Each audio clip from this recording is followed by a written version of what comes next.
بسم الله الرحمن الرحیم.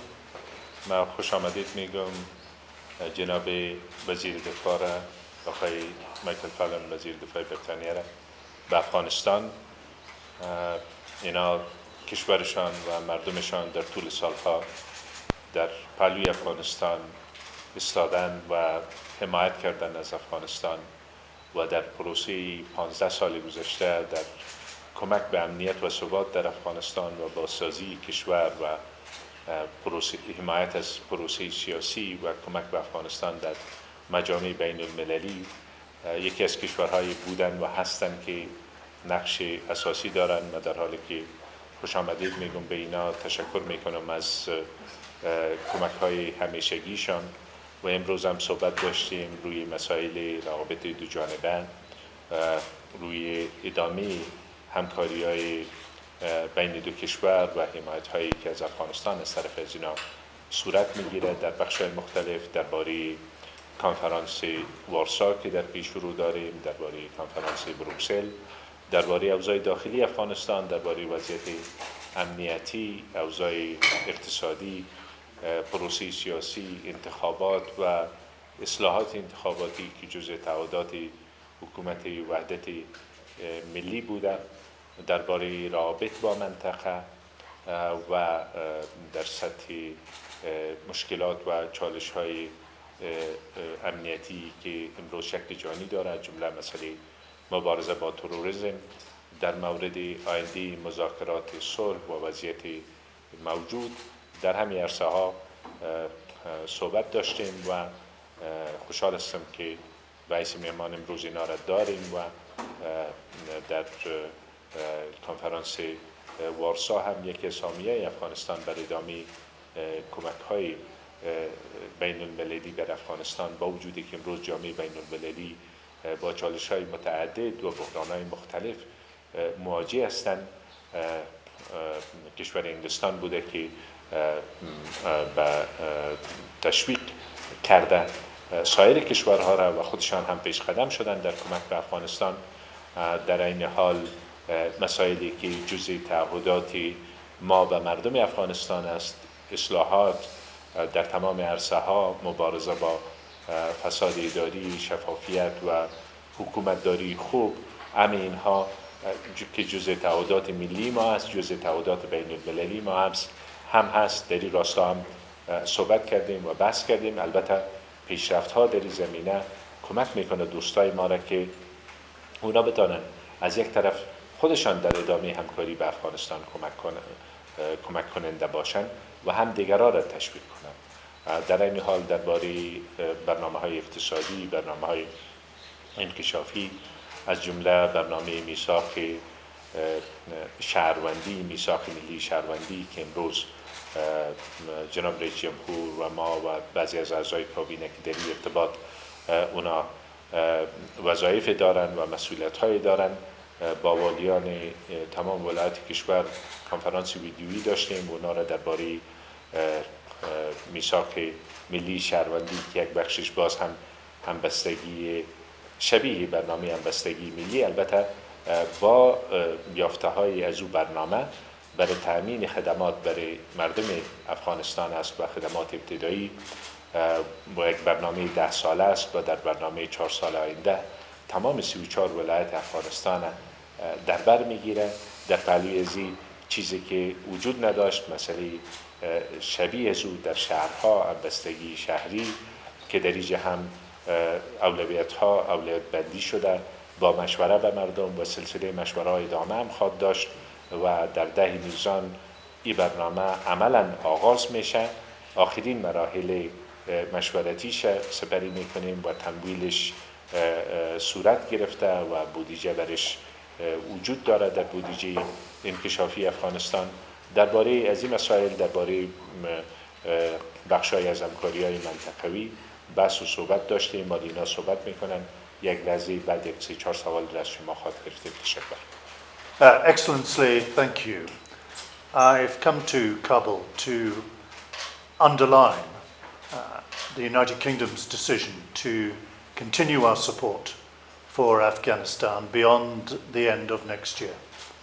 in the run-up to the Warsaw Summit and the Brussels Conference, we think it important to make clear that that support will continue. We have taken that decision for two reasons.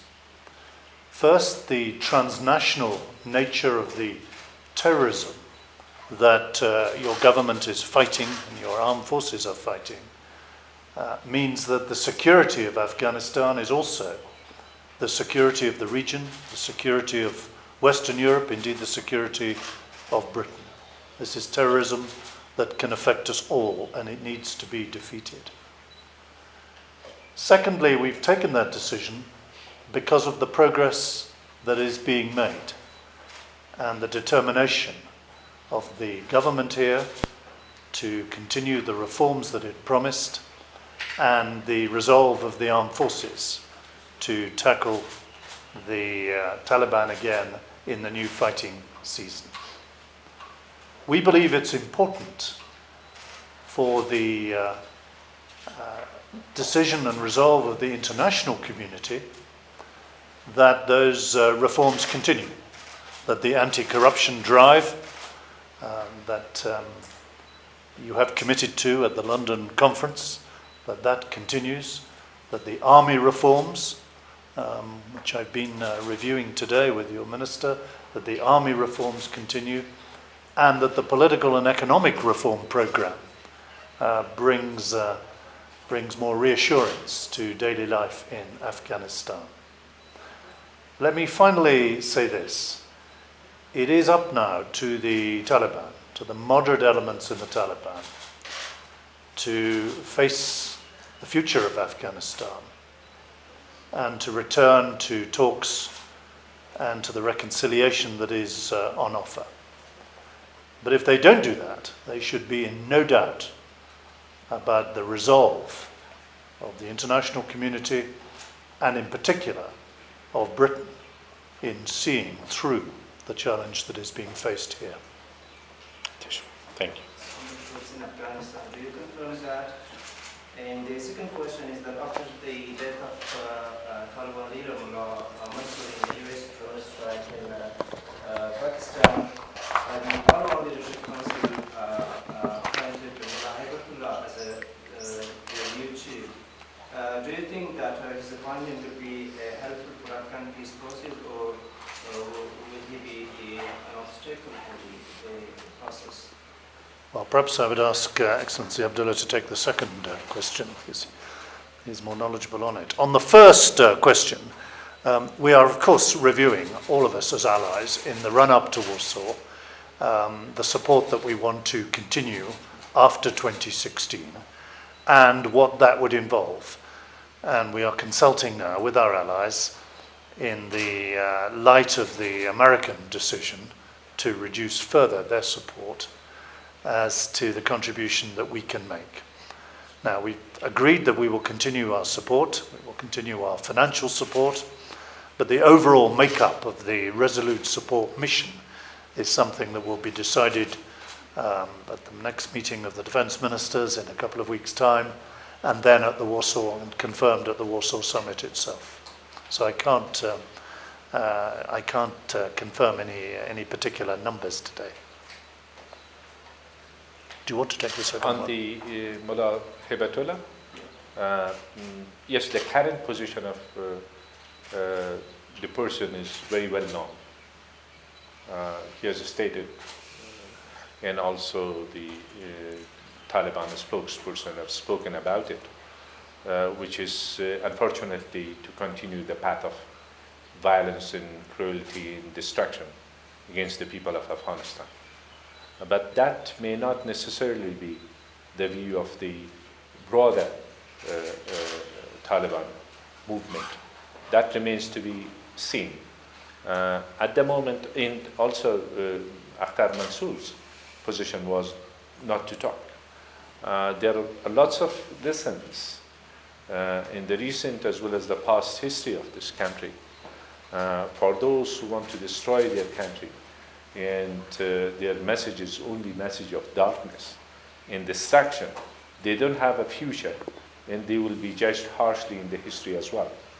But at the same time, while this happened, the government of Afghanistan took a position and reiterated its desire and also its hope and also its commitment that the door will be open for those who want to leave the path of violence and working together with terrorist groups and who want to seize the opportunity and be part of the society and not to be part of the destruction of the country or the nation. That has been a consistent position by the unity government, and that's our position, and that's also the hope and expectation of the people. From killing innocent people, nobody can gain. The cruelty in Kunduz, which took place a few days ago against those civilian passengers, that is condemned, that's condemnable, that's a cruelty, and that's a crime, and a big crime. At the same time, in every turn of event, while you see challenges, then you can see opportunities as well. We thought that when the death of Mullah Omar was announced, that was an opportunity for the Taliban leadership or leaders or ranks and files, or the death of Akhtar Mansour, killing of Akhtar Mansour. That is, there is a message in it, and also there is an opportunity. And those who seize the opportunity will not regret. And those who don't, I'm sure that they will regret. Mr. Minister, I have two questions from you. The first question, will the British lives be wasted in Home? Was the Taliban or stronger? And this year NATO has made a decision about troops staying here. How long they are going to stay in Afghanistan? Well, on the first question, no. The international community came to the assistance of Afghanistan. Many lives were lost and sacrifices were made. But Afghanistan is a better place now than it was 10 years ago. Elections have taken place. The quality of life overall has improved. And Afghanistan has a unity government. All of these things were not in place back in 2003 when British troops first arrived. Now, there is obviously a lot more to be done. This is an unstable neighborhood. The challenges of terrorism still remain. But this is a country that has made enormous progress in the last few years, and I think would be the first to acknowledge the support it's received from the international community. And let's not forget that today it is Afghan lives that are being lost in defense of these freedoms here and in defense of their country. There wasn't an Afghan army to speak of 10 years ago. Now there is a formidable Afghan army bearing the brunt of the fighting and the casualties. On the second question, yes, the NATO summits are held every 2 years, and that is the point at which we look at the resolute support mission and take our decisions on how that mission can be carried forward in 2017 and 2018 and beyond. And those discussions are taking place now within the Allies, and that was one of the purposes of my visit, to speak to the commanders here and to hear it firsthand from the President and the Chief Executive and from the Defence Minister how they see the status of the campaign. In terms of contributions from Britain in the country and the sacrifices that your troops have made alongside our people for stabilization of the country and also for the dealing with the global threat, which is the threat of terrorism. Sometimes we only see the present situation. If you put it into the context, and 15 years back, Afghanistan was residence for Osama bin Laden in all those terrorist groups from all around the world, freelancing here, and free to plan any operation in global scale. Yes, there was a resistance against the Taliban, but it was only when the people of Afghanistan was supported with the international community that the people of Afghanistan saw a new opportunity. And then during working together, our partners have made contributions, have made sacrifices in blood and treasure, which we are grateful to them, and we honor their sacrifices, and our partnership in working together has led to a situation that those terrorist networks had lost much of their capabilities and capacities. They had developed a capacity when Afghanistan was ignored, when Afghanistan was not focus of the international community. It was on its own, and our people were resisting with their own means. They had turned Afghanistan into the most dangerous place on the face of earth, not only in its own merit, but in terms of its impact on the global peace. And that situation was reversed, and big efforts were made. Lots of men and women from all around the world contributed to that. And it is an honorable duty and mission, and it was not in vain. The capacity built beforehand, had it been unleashed, then you would have seen much, much more sufferings all around the world. So that has been prevented. And also in Afghanistan. Afghanistan would have been lost forever had it been in the hands of, left in the hands of Al-Qaeda. So no sacrifice is in vain. And today, this was, you were talking about at the time that we didn't have national army or national police or national institutions. Now, our people, most of the work, or almost all part of the work, is done by our forces with the support by our partners in the Resolute Support Mission, which is very important, the role of our partners. And the fact that the minister announced today that Britain's commitment is long-term, beyond 2016 and 17, that is a message that resonates across the world, and hopefully Warsaw Summit will be another important event in order to solidify that commitment from other members of the international community as well. We have one last question, but not in short because we are running out of time. Welcome to News Afghanistan. We come to join the peace process with the government of Afghanistan.